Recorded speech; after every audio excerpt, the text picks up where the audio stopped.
Nah, apakah waktu itu guru atau pengurus pesantren tidak curiga bahwa Joy ini, atau waktu itu Siti Maimunah, bukan perempuan tulen? Iya, curiga. Sudah curiga? Uh-uh. Oh, terus apa kata Kiai waktu itu? Kayak waktu itu aku ngobrol sama temen kan, malam-malam gitu. Terus ada Kiai datang, Pak Kiai. Loh, ini kok ada suara laki-laki, itu suara siapa? Terus? Kok ada anak laki-laki di sini gitu. Lah teman saya bilang gini, itu suara Siti bah gitu. Suaranya Siti? Suara saya maksudnya. Iya. Terus apa yang terjadi? Ya. Akhirnya Pak Kiai bilang, ya sudahlah, anak perempuan walaupun ya, taunya suaranya besar gitu aja. Nah, tapi tidak curiga bahwa Joy ini bukan perempuan sejati? Ya pernah sih waktu di pengajian kitab gitu, Kiai bilang gini, kok suaramu besar banget ya Tia? Wataknya kamu banci Ti.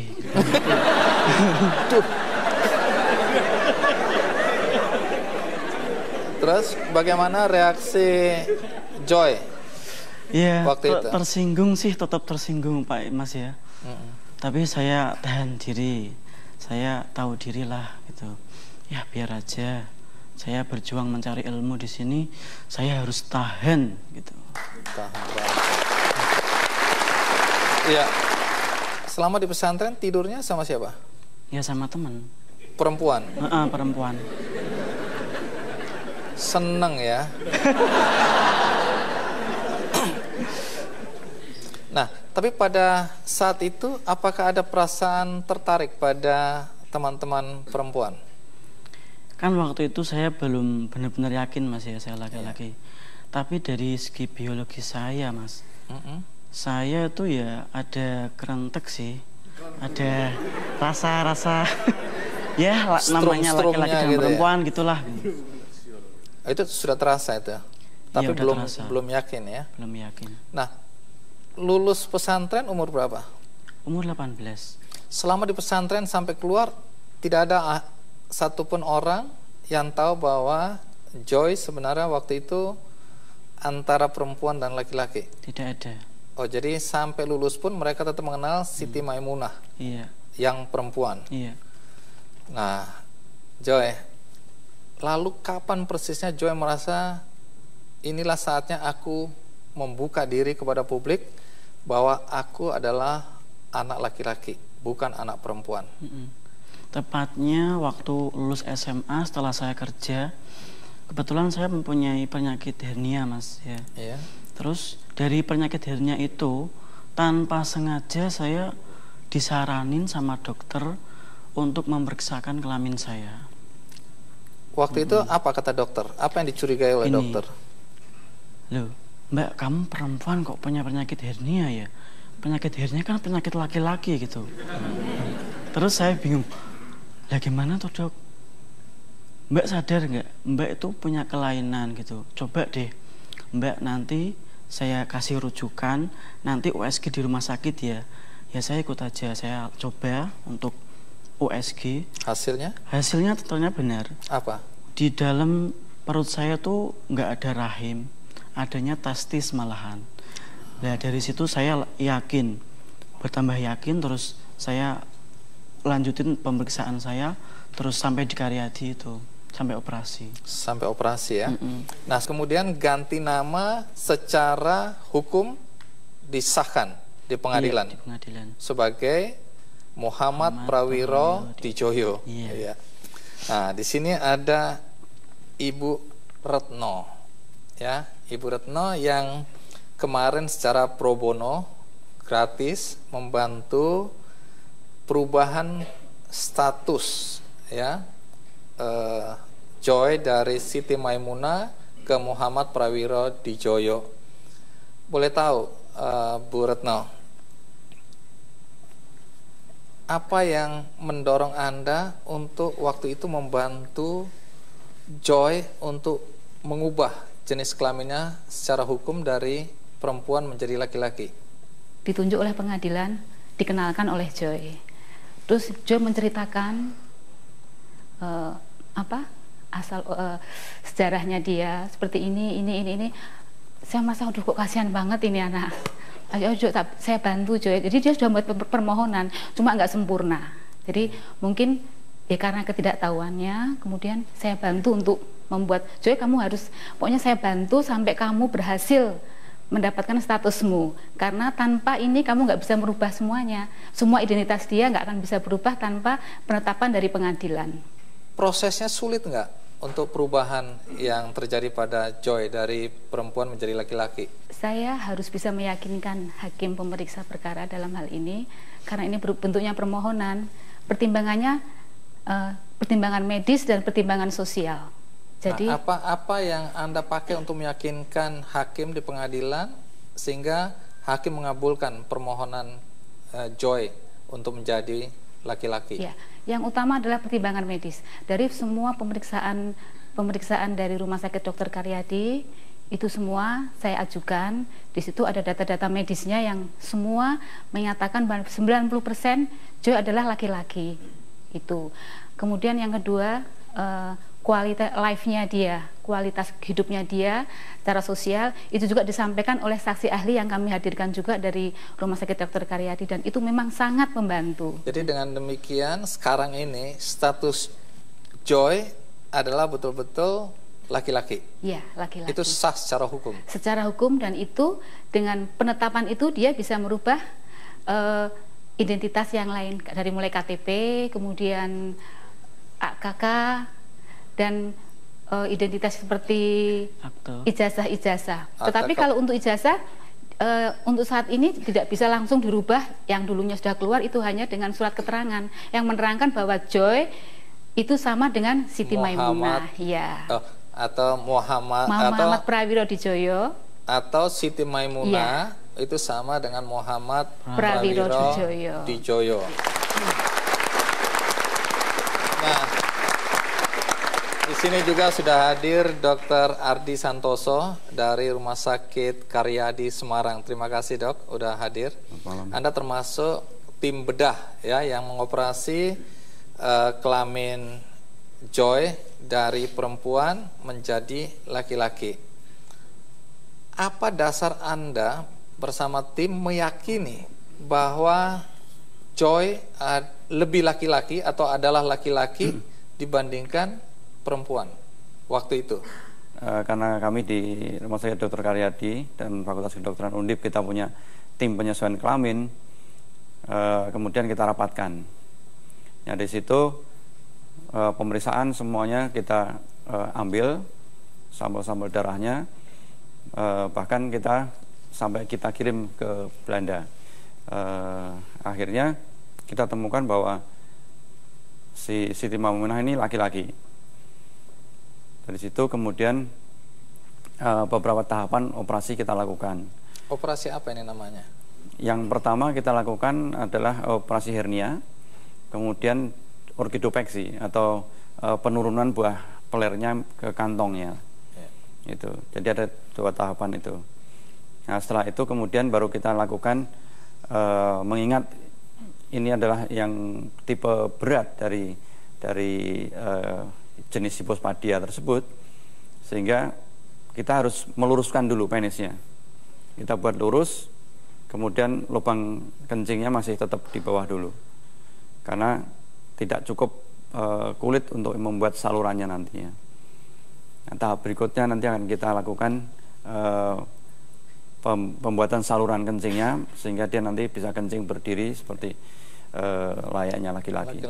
Ya. Jadi sekarang baru tahap operasi yang pertama. Ya, jadi masih ada proses operasi berikutnya. Ya. Yang kedua, dan berapa banyak operasi lagi biasanya? Insya Allah kalau itu jadi tinggal sekali. Tinggal 1 kali lagi sudah bisa tanda kutip normal sebagai laki-laki. Sebagai laki-laki. Saya akan tanya Anda lebih jauh lagi, termasuk secara psikologis bagaimana menyiapkan orang-orang yang juga mengalami hal yang sama seperti yang dialami oleh Joy. Tapi kembali ke Joy. Setelah perubahan nama jadi Muhammad Prawiro Dijoyo dan menjadi secara fisik menuju ke laki-laki sejati, bagaimana reaksi teman-teman atau orang-orang di kampung? Ya awalnya mereka kaget sih, tapi setelah dari tim Karyadi, Rumah Sakit Karyadi menghadirkan timnya ke rumah untuk menjelaskan semua itu, mereka paham. Kalau Joy sendiri merasa apa dengan adanya perubahan ini? Apa yang dirasakan?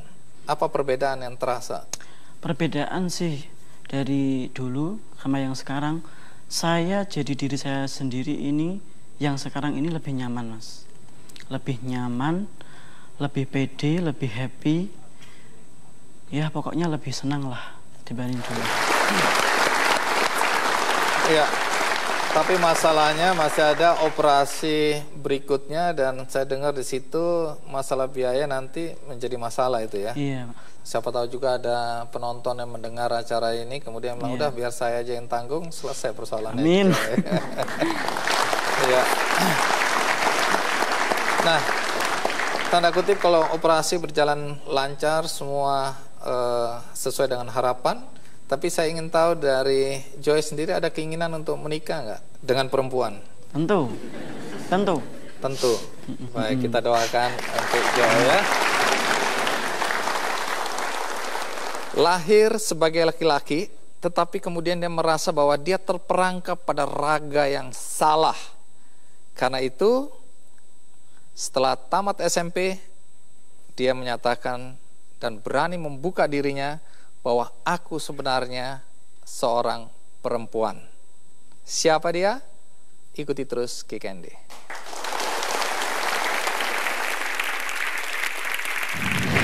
Aku selama ini ngerasa nggak cocok dan nggak nyaman. Dan aku lebih merasa nyaman untuk menjadi perempuan.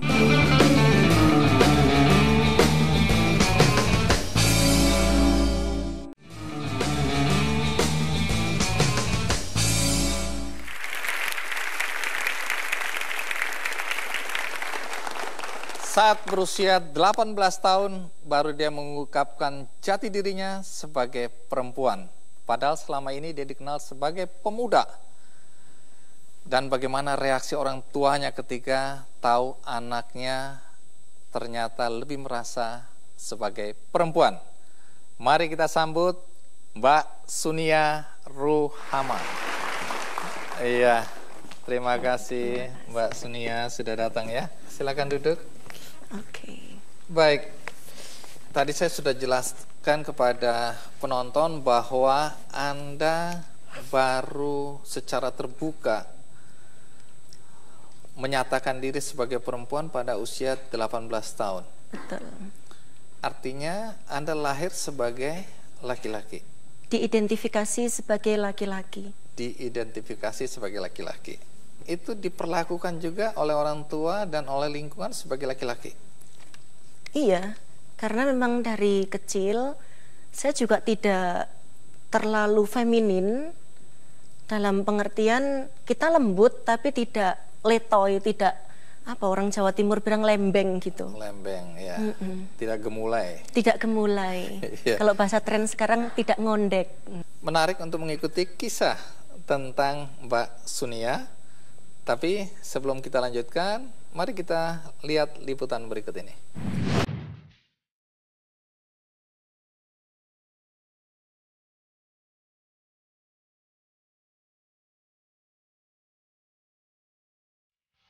Inilah Sunia Ruhama Habiballah atau akrab yang disapa Suni.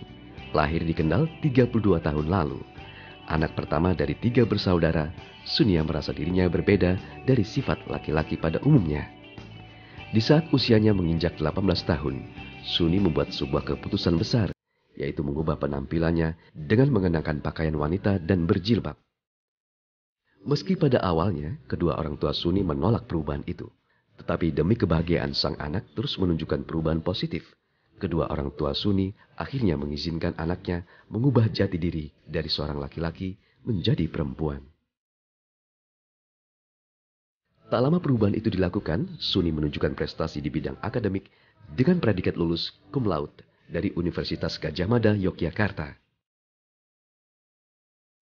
Kegiatan Suni cukup aktif dan berwawasan luas. Tahun 2009 ia pernah bergabung sebagai jurnalis di majalah Pelajar. Kini, Suni tengah menekuni kerajinan batik. Kegigihan Suni dalam merajut karya batik membuat Suni kian dikenal. Hasil buah karya batiknya pun dijadikan sebagai alat untuk menyampaikan pesan ke dunia luar.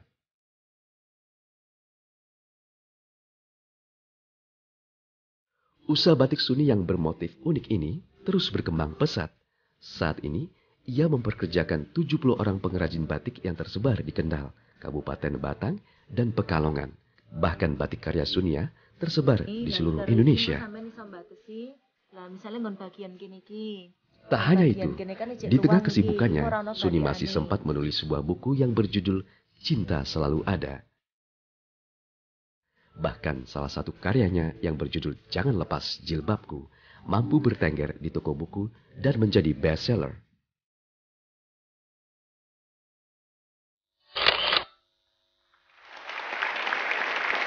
Ya. Boleh tahu nama Anda dulu siapa? Saya tidak akan pernah menjawab itu karena itu masa lalu. Saya hidup hari ini dengan sebagai seorang Sunia. Sejak saya memakai nama Sunia, saya sudah tidak pernah dipanggil dengan nama dulu, maka tidak perlu kita ungkit-ungkit lagi hari ini dan masa depan.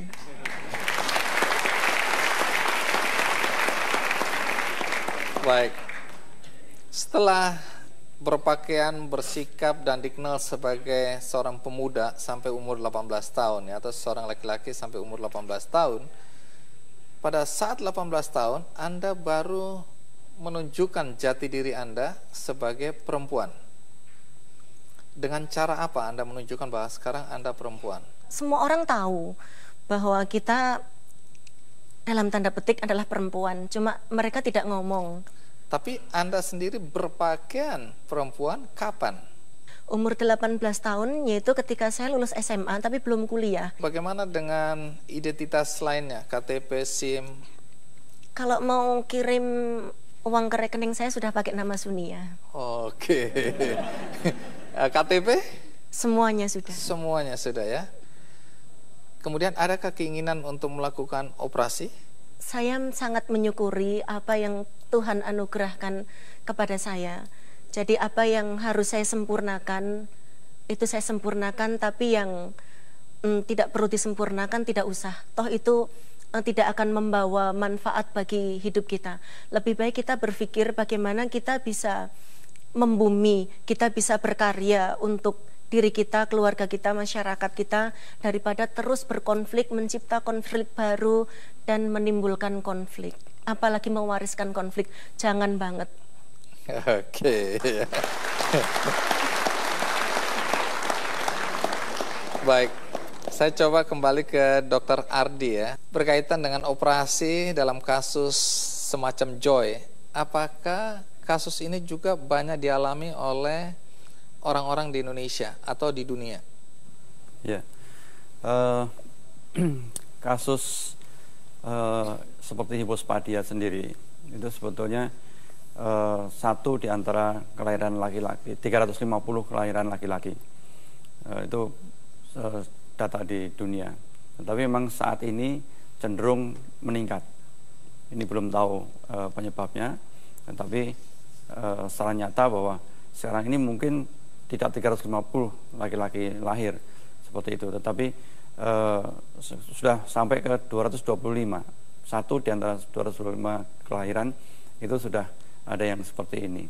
Tapi yang penting adalah pesan bahwa dimanapun tempat seseorang lahir, siapapun yang menolong, itu sebaiknya apabila menemukan bahwa kira-kira ini tidak wajar, tidak normal betul-betul, sebaiknya jangan sampai ditentukan bahwa oh kamu ini perempuan, oh ini kamu laki. Nah, ini menarik. Artinya kalau ada keluarga yang memiliki anak yang baru lahir, ya, kemudian status kelaminnya masih ragu-ragu, jangan ditentukan pada saat itu juga. Ya. Tapi apa yang harus dilakukan? Sebaiknya periksa. Sebaiknya periksa ke dokter untuk kemudian apabila dokter tersebut menemukan memang betul ada suatu kelainan, pasti dia akan merujuk ke suatu tempat yang akan lebih baik untuk bisa mendiagnosis itu. Baik, terima kasih Dr. Ardi. Terima kasih. Kembali ke Mbak Sunia, Anda dengan kondisi seperti sekarang merasa lebih bahagia? Alhamdulillah, saya meyakini ini jalan hidup saya. Baik, dari semua perbincangan kita, saya bisa menyimpulkan bahwa dengan status Anda sebagai Sunia yang berubah dari awal ketika Anda lahir, justru Anda bisa berprestasi dan Anda Insya Allah. bahagia. Sangat. Baik, terima kasih, kita berikan aplaus untuk Mbak Sunia. Dan seperti biasa di akhir acara ini kita akan bagikan satu buku yang juga berkaitan dengan semangat hidup, yaitu Time of Your Life. Bagimu masa muda hanya sekali, jadi harus dimanfaatkan secara positif. Dan ini akan menjadi milik Anda satu-satu di studio.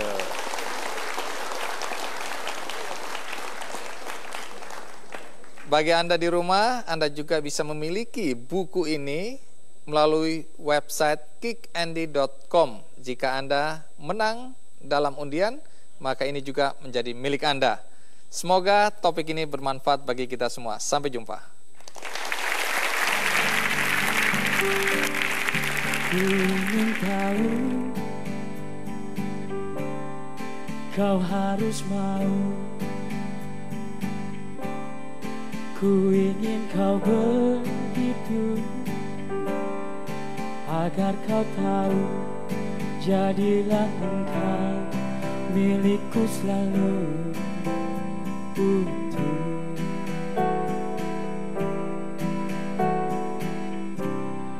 Tanpa tersentuh, cuma aku bila ku mati. Kau juga mati.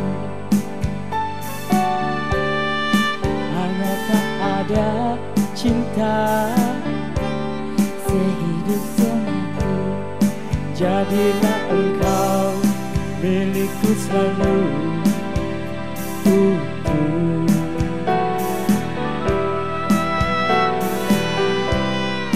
Tanpa tersentuh, cuma aku menyapa. Aku begini, jangan kau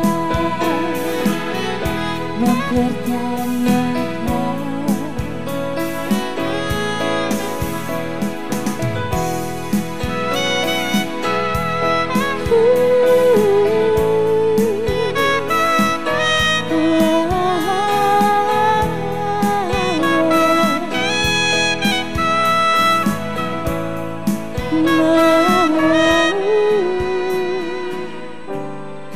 Bila ku mati, aku juga mati. Bila tak ada cinta sehidup semati, jadilah engkau milikku selalu utuh.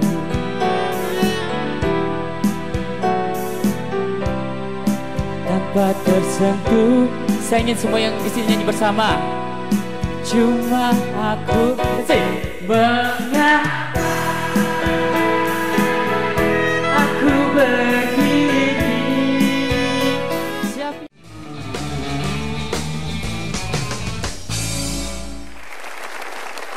Baik, Sam, Dena, kita berhenti ngobrol sebentar. Saya mau jelaskan kepada penonton bahwa kisah tentang Sam ini pernah menggemparkan. Karena ketika ada satu program televisi di Inggris yang menampilkan Sam Brody, atau dulu namanya siapa? Samantha.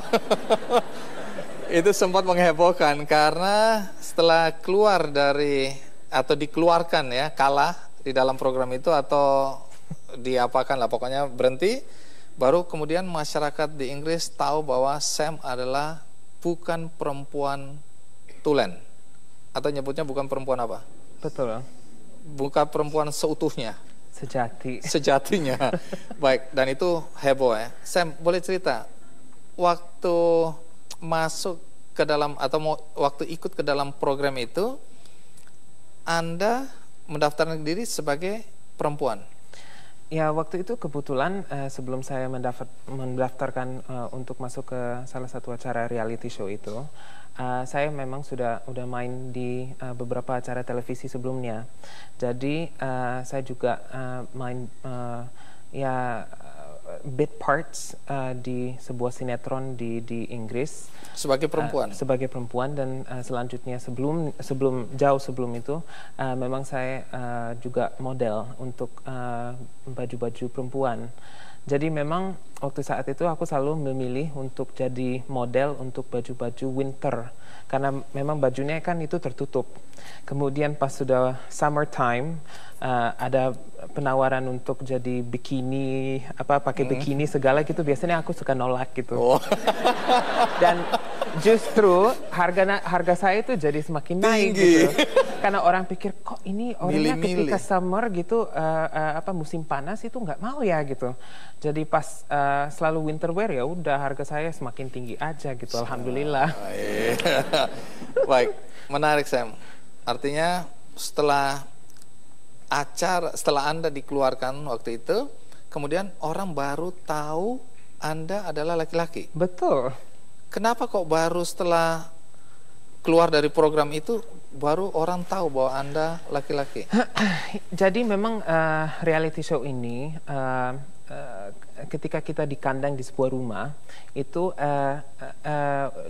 justru dulu itu acaranya itu semua orang yang masuk di dalam rumah ini semua artis atau selebriti, atau setidaknya ada di bidang dunia entertain. Jadi sudah punya nama sedikit, atau memang ada yang juga udah berprestasi. Nah, ketika kita udah masuk ke situ, di luaran tempat syutingnya, karena kita terkandang dalam sebuah rumah, tidak ada kontak dengan orang di luar, dan banyak orang yang mungkin mengenal wajah saya dari saya sekolah atau gimana, justru menjual gosip ke majalah. Nah, mulai dari situ ya udah terbuka gitu bahwa ternyata terbongkar ini yang Samantha yang ada di acara ini dan Samantha yang orang tahunya sebagai model katalog wanita itu sebenarnya itu bukan perempuan sejati, tapi justru itu laki-laki tapi berpenampilan sebagai perempuan. Gara-gara semakin terkenal, semakin terungkap bahwa Anda dulu adalah laki-laki. Betul. Baik, menarik ya kisahnya. Tapi sebelum itu, bagaimana kalau kita ikuti kisah berikut ini?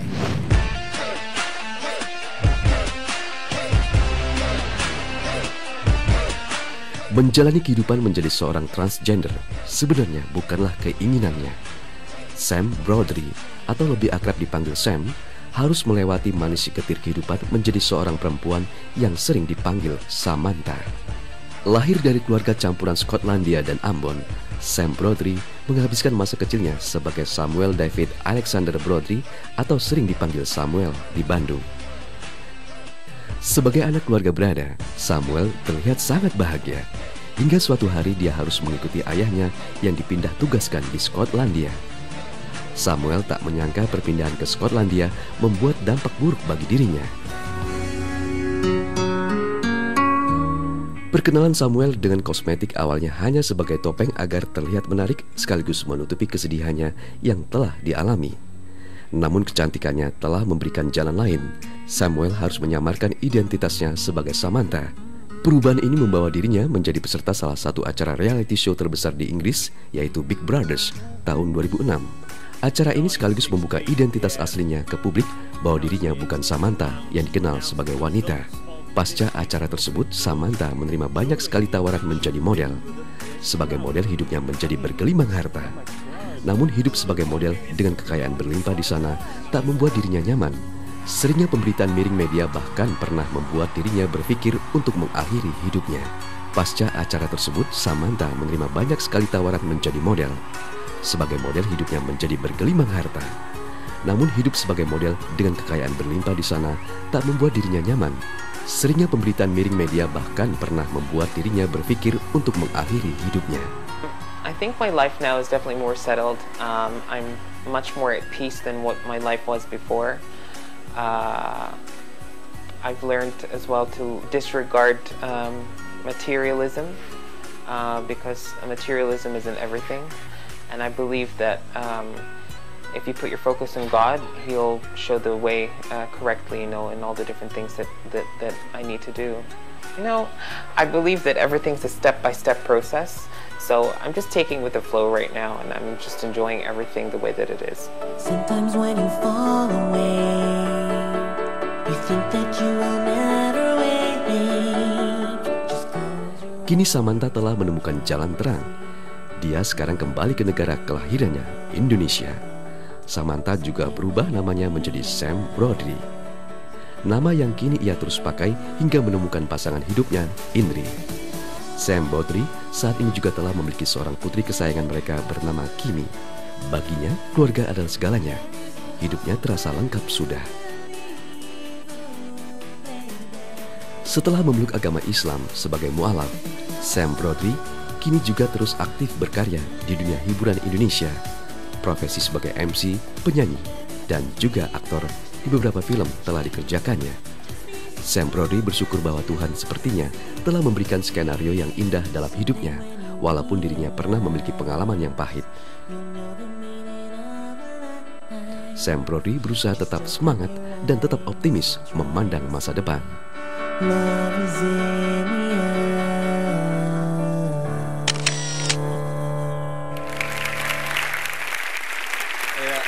Umur berapa dibawa ke Inggris? Waktu saya udah umur 8 baru pindah ke Skotlandia sama bapak dan ibu, dan kebetulan waktu itu memang bapak itu pernah sakit ada penyakit yang memang tidak bisa disembuhkan di rumah sakit di Indonesia. Jadi memang bapak sudah menghabiskan lebih dari 20 tahun di Indonesia sebagai dokter konsultan untuk Dinas Kesehatan Pemerintah Indonesia. Dan akhirnya memutuskan untuk boyong saya dan ibu kembali ke Skotlandia. Ibu ada berdarah Ambon? Ibu itu kebetulan lahir di Serui, ada Papua, Ambon, ada Jawanya juga, ada Cina, ada Belanda. Jadi Sam ini akhirnya berdarah apa sebenarnya? Biasanya itu kalau orang nanya, saya itu es cendol, jadi semuanya ada di situ gitu, dimasukin gitu. Jadi nggak jelas lah ya? Aduh, jangan bilang gitu, jelas lah. Oh, jelas tapi jangan.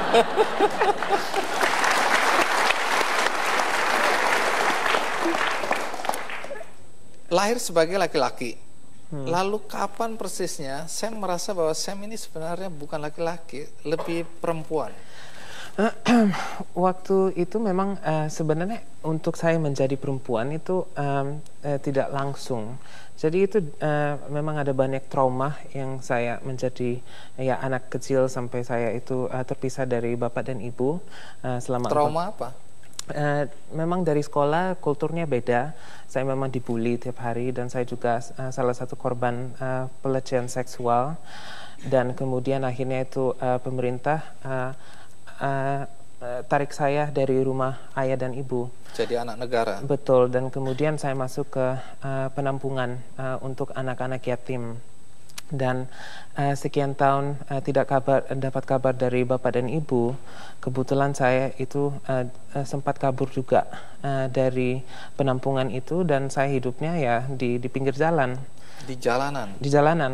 Jadi setiap hari kalau memang tidak punya duit itu ya sampai saya itu masuk ke sebuah fast food restoran gitu, terus ambil saus tomatnya gitu. Aku ngisep-ngisep aja gitu saus tomat itu sebagai... Bisa hidup itu ya? Bisa. Tapi jangan coba-coba, nanti ada yang bilang udah kita cukup hidup dengan tomat aja. Dan jadi anak jalanan. Tapi pada saat jadi anak jalanan itu sebagai anak perempuan atau anak laki-laki? Masih anak laki-laki. Lalu kapan persisnya?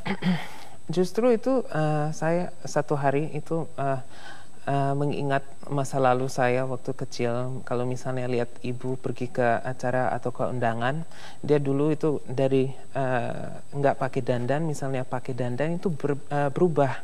Jadi aku selalu lihat orang dan anggap orang yang pakai make up bahwa mereka mungkin hidupnya lebih happy.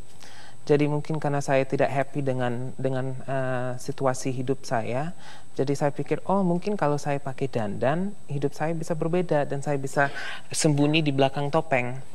Nah, akhirnya saya belajar foundation, saya belajar semua alat-alat makeupnya untuk apa, dan ya memang awalnya aku pakai foundationnya yang mungkin keputihan gitu, jadi kemana-mana itu dianggap kayak hantu gitu. Orang tua tahu perubahan ini kapan? Justru saya tidak ketemu orang tua, saya baru ya belakangan ini alhamdulillah bisa bertemu lagi dengan bapak dan ibu, karena setelah 14 tahun terpisah dari bapak dan ibu, ini bisa kembali lagi gitu dalam hidup saya. Barusan aja? Iya. Jadi pada saat menjadi perempuan belum pernah ketemu orang tua? Jadi orang tua tidak tahu bahwa anak laki-lakinya sudah berubah menjadi anak perempuan? Iya, sekarang memang sudah ketemu sama ibu, dan waktu masa-masa saya ada di TV, sempat ibu nonton, dan ibu nonton lihat wajahnya kayak aku kenal namanya gitu, terus kok Samantha? Pas lihat nama belakangannya Brody, mama kaget. Terus reaksinya apa? Ya kaget, mungkin ya itu udah lama ya gitu. Baru saya diceritain ketika ketemu jadi lagi. Jadi waktu itu walaupun tahu itu anak atau menduga itu anaknya, tapi tidak ada kontak waktu itu ya. Sama sekali. Jadi terpisah sama sekali. Betul. Ibu waktu itu di mana? Di Scotland. Di Skotlandia juga. Aku nggak minta mereka untuk menerima. Aku nggak minta mereka untuk memahami, karena sampai kapanpun they will never understand, karena mereka tidak mengalaminya gitu. Yang aku minta cuma respect.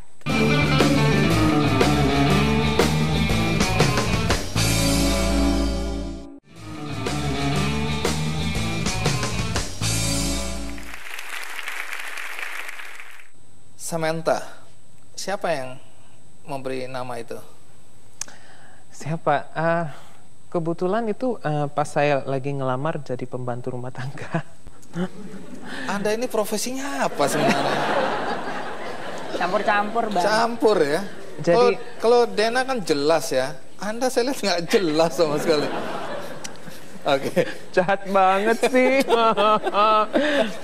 Nggak, Baik, jadi dari pembantu rumah tangga. Iya, jadi ceritanya saya udah lama hidup di pinggir jalan, dan kebetulan satu hari aku lagi lewat ada iklan untuk cari suster. Nama kamu siapa?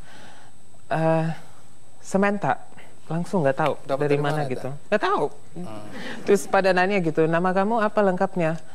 Terus aku bilang Samuel, Samantha, gue digantiin David, Davina, Alexandria. Oh ya sip, udah Samantha, Davina, Alexander Brody. Mulai hari itu saya terlahir Samantha. Sebagai Samantha. Baik. Ya. Tunggu, mereka curiga nggak bahwa Anda itu bukan? Sama sekali tidak. Justru anak kecil itu yang sempat masuk ke kamar saya, kan pagi-pagi aku biasanya beberes dulu. Terus dia nanya ke saya, Samantha, kenapa itu tete mama itu gede, tapi tete kamu itu nggak ada? Justru dari situ aku baru mulai sadar bahwa okay, I better do something about this. Jadi setelah itu saya pikir pas ibu sudah kerja, karena bapak ibu majikan saya itu mereka itu kerja, dan tugas saya untuk menyiapkan anak-anak untuk jemputan sekolah. Terus pas di atas jam 8.30 saya bebas sampai jam 3 gitu di rumah seenaknya. Jadi aku nyari-nyari BH yang lama bekas majikan saya. Dan aku sembunyikan, kan saya pikir ada robeknya dikit, mungkin dia nggak tahu kali, saya ambil. Jadi saya ambil, terus awalnya aku pakai tisunya banyak banget itu, sampai begini gitu, kayak video klipnya Madonna gitu yang Vogue. Setelah saya pakai BH ini, pagi-paginya kemudian ibu nanya ke saya gitu, maaf ya Mbak gitu, ini kenapa begitu ya? Satunya turun ke bawah, satu turun ke atas.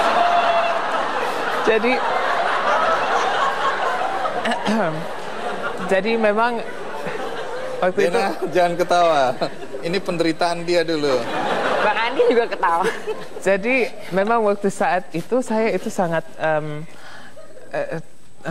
bingung gitu, aduh jadi cewek bagaimana ya sebenarnya gitu. Baik, jadi singkatnya akhirnya memang dia tahu bahwa Anda bukan perempuan sejati ya, tapi dia bisa menerima. Dia mungkin tidak menerima, dia she chose to show a blind eye. Iya, pura-pura nggak tahu lah ya, karena dia lihat toh pekerjaannya semua beres, apa semua Betul, beres. apalagi anak itu dekat sama saya dan. Iya. Nah, Anda kan pernah di sana jadi pemain film ya? Betul. Itu sebagai perempuan? Sebagai perempuan juga. Oke, jadi 14 tahun jadi perempuan banyak juga prestasi yang sudah Anda catat ya? Tapi sayang banget itu karena nggak kelihatan. Kan di luar negeri itu ada namanya IMBD. Jadi itu biasanya untuk orang-orang artis luar negeri itu biasa prestasinya itu ditaruh di sebuah website. Tapi karena memang saya namanya sama Samantha Devina Alexandra Brody dan kebetulan nama aku aslinya Samuel. Jadi banyak prestasi aku juga nggak tercatat dengan baik tercatat. ya? Itu yang bikin saya kesel. Kembali ke Indonesia, itu sebagai laki-laki atau perempuan? Masih tetap dengan penampilan jadi perempuan. Masih perempuan? Betul. Terus berapa lama di Indonesia sebagai perempuan? Saya di Indonesia sebagai perempuan hampir 5 tahun. 5 tahun. Nah, apa yang kemudian membuat Sam merasa aku ingin kembali menjadi laki-laki? Saya ketemu sama yang namanya Maya Estianti, dan Maya Estianti itu salah satu inspirator saya dan salah satu sahabat saya juga di dunia entertain.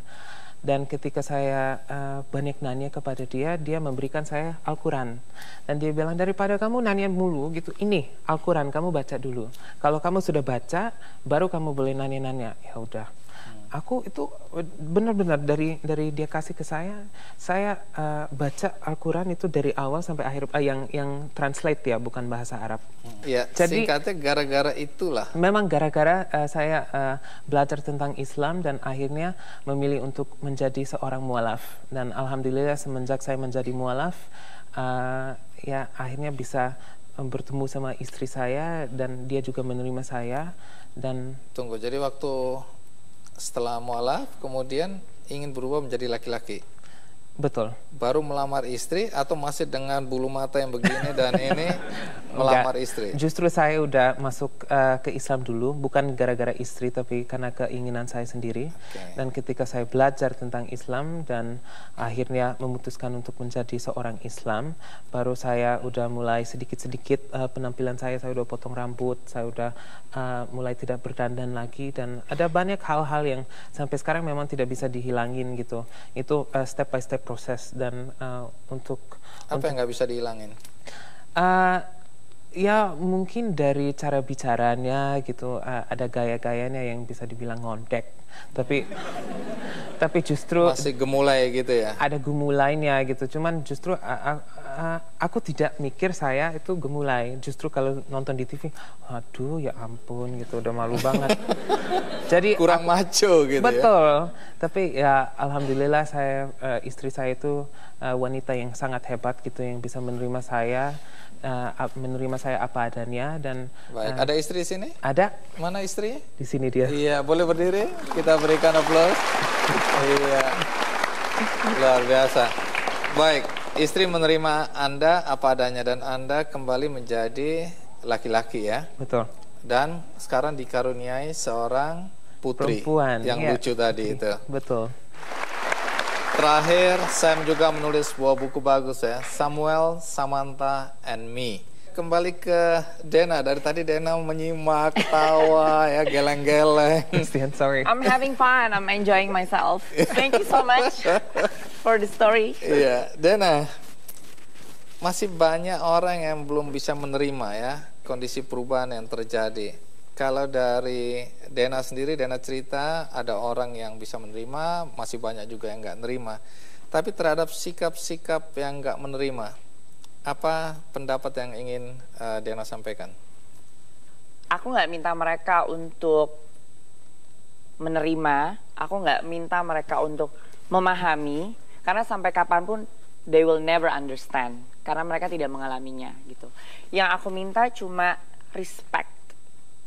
Jadi respect terhadap apa yang orang lain jalani, respect terhadap prinsip hidup orang lain, selama orang lain tersebut tidak do any harm to them. Jadi cuma itu aja sih yang aku minta. Dan karena aku juga sekarang lagi serius, I'm starting up my own business, it's a shoes brand. Terus juga aku ada beberapa project di dunia salah satu yang dipakai juga. ini ya? No, this is not mine. Akan launching nanti, tunggu aja tanggal mainnya. Jadi aku cuma berharap aku bisa berkarya dan berkreasi tanpa dijudge dari embel-embel yang ada gitu, tanpa harus aku harap mereka bisa menerima yang aku kerjakan sebagaimana mestinya. Itu aja sih. Lebih melihat prestasi ya. Iya. Baik. I think, yeah, that would be nice. Baik, Sam, Dena, terima kasih banyak ya sudah mau hadir dan bercerita hal-hal yang bahkan bersifat pribadi di Kikendi. Terima kasih untuk itu. Sama-sama. Baik, tamu saya berikutnya menyatakan dirinya sebagai perempuan pada saat usia 18 tahun. Kemudian dia menentukan pilihan untuk memakai jilbab. Bahkan pernah menulis sebuah buku yang menarik, Jangan Lepas Jilbabku. Ya, siapa dia? Ikuti terus Kikendi. Saya tidak akan pernah menjawab itu karena itu masa lalu. Saya hidup hari ini dengan sebagai seorang Sunia. Sejak saya memakai nama Sunia, saya sudah tidak pernah dipanggil dengan nama dulu, maka tidak perlu kita ungkit-ungkit lagi hari ini dan masa depan.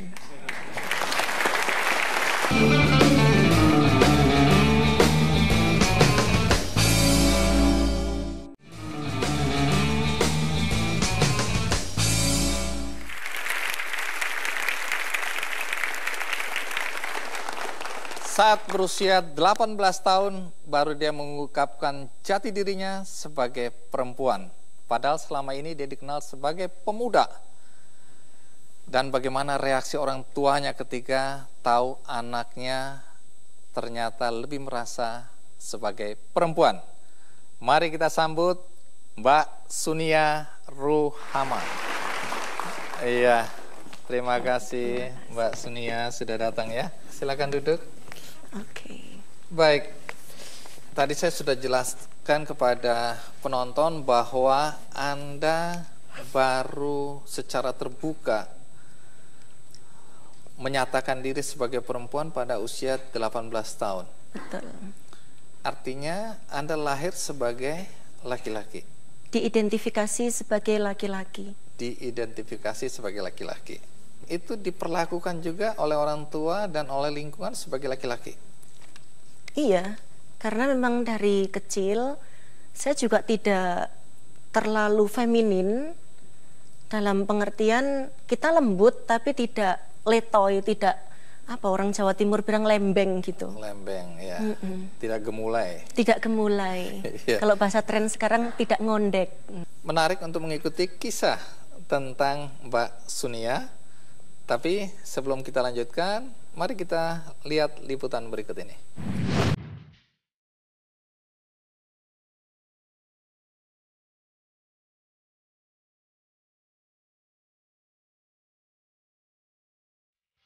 Inilah Sunia Ruhama Habiballah atau akrab yang disapa Suni. Lahir di Kendal 32 tahun lalu. Anak pertama dari 3 bersaudara, Sunia merasa dirinya berbeda dari sifat laki-laki pada umumnya.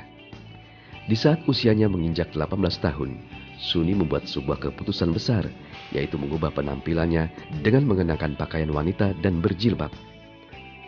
Meski pada awalnya, kedua orang tua Suni menolak perubahan itu, tetapi demi kebahagiaan sang anak terus menunjukkan perubahan positif. Kedua orang tua Suni akhirnya mengizinkan anaknya mengubah jati diri dari seorang laki-laki.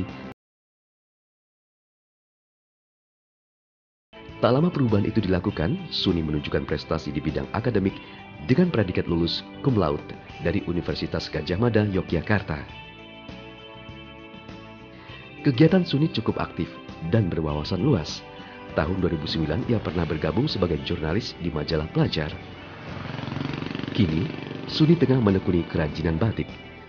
Kegigihan Suni dalam merajut karya batik membuat Suni kian dikenal. Hasil buah karya batiknya pun dijadikan sebagai alat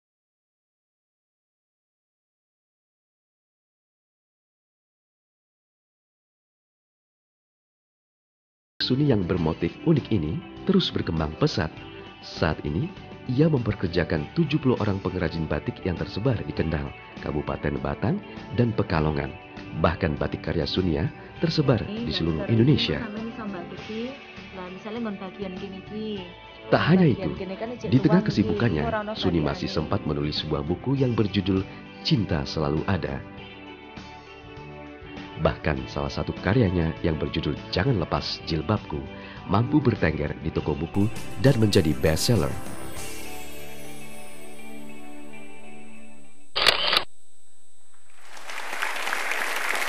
Ya. Boleh tahu nama Anda dulu siapa? Saya tidak akan pernah menjawab itu karena itu masa lalu. Saya hidup hari ini dengan sebagai seorang Sunia. Sejak saya memakai nama Sunia, saya sudah tidak pernah dipanggil dengan nama dulu, maka tidak perlu kita ungkit-ungkit lagi hari ini dan masa depan.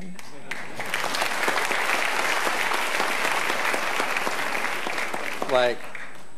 Setelah berpakaian, bersikap, dan dikenal sebagai seorang pemuda sampai umur 18 tahun, ya, atau seorang laki-laki sampai umur 18 tahun, pada saat 18 tahun, Anda baru menunjukkan jati diri Anda sebagai perempuan.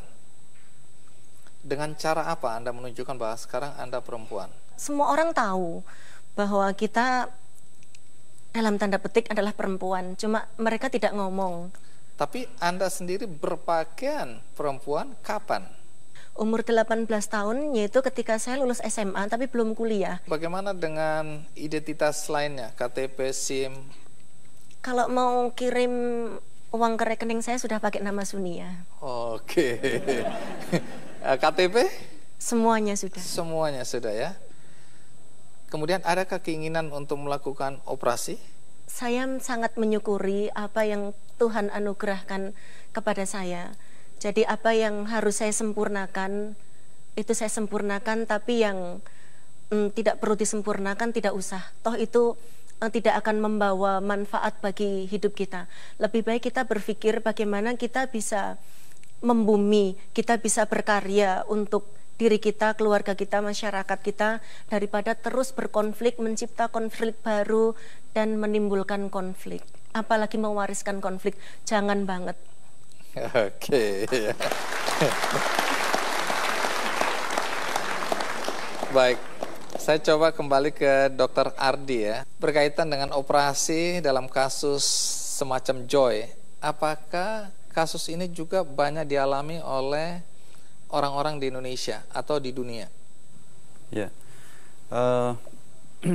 kasus seperti hipospadia sendiri itu sebetulnya satu di antara kelahiran laki-laki, 350 kelahiran laki-laki itu data di dunia. Tapi memang saat ini cenderung meningkat. Ini belum tahu penyebabnya, tapi secara nyata bahwa sekarang ini mungkin tidak 350 laki-laki lahir seperti itu, tetapi sudah sampai ke 225. Satu di antara 225 kelahiran itu sudah ada yang seperti ini. Tapi yang penting adalah pesan bahwa dimanapun tempat seseorang lahir, siapapun yang menolong, itu sebaiknya apabila menemukan bahwa kira-kira ini tidak wajar, tidak normal betul-betul, sebaiknya jangan sampai ditentukan bahwa oh kamu ini perempuan, oh ini kamu laki. Nah, ini menarik. Artinya kalau ada keluarga yang memiliki anak yang baru lahir, ya, kemudian status kelaminnya masih ragu-ragu, jangan ditentukan pada saat itu juga. Ya. Tapi apa yang harus dilakukan? Sebaiknya periksa. Sebaiknya periksa ke dokter untuk kemudian apabila dokter tersebut menemukan memang betul ada suatu kelainan, pasti dia akan merujuk ke suatu tempat yang akan lebih baik untuk bisa mendiagnosis itu. Baik, terima kasih Dr. Ardi. Kembali ke Mbak Sunia. Anda dengan kondisi seperti sekarang merasa lebih bahagia? Alhamdulillah, saya meyakini ini jalan hidup saya. Baik, dari semua perbincangan kita, saya bisa menyimpulkan bahwa dengan status Anda sebagai Sunia yang berubah dari awal ketika Anda lahir, justru Anda bisa berprestasi dan Anda bahagia. Sangat. Baik, terima kasih, kita berikan aplaus untuk Mbak Sunia. Dan seperti biasa di akhir acara ini kita akan bagikan satu buku yang juga berkaitan dengan semangat hidup, yaitu Time of Your Life. Bagimu masa muda hanya sekali, jadi harus dimanfaatkan secara positif. Dan ini akan menjadi milik Anda satu-satu di studio.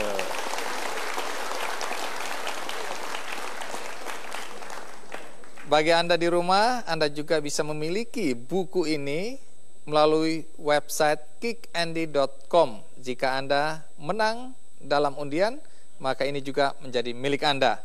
Semoga topik ini bermanfaat bagi kita semua. Sampai jumpa. Ingin tahu, kau harus mau. Ku ingin kau begitu, agar kau tahu, jadilah engkau milikku selalu utuh.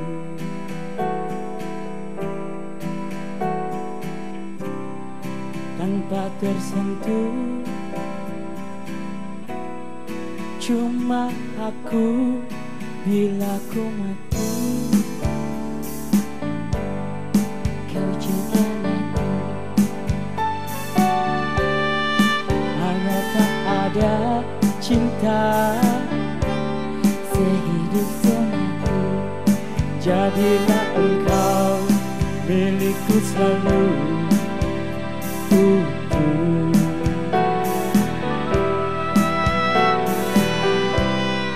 Tanpa tersentuh, cuma aku mengapa aku begini. Jangan kau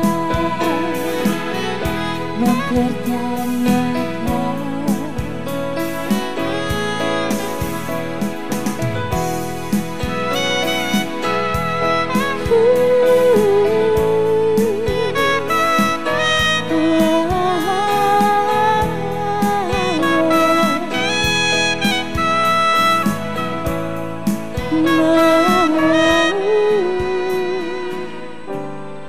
Bila ku mati, aku juga mati. Bila tak ada cinta sehidup semati, jadilah engkau milikku selalu utuh.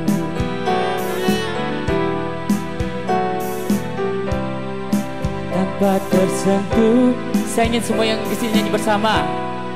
Cuma aku mengapa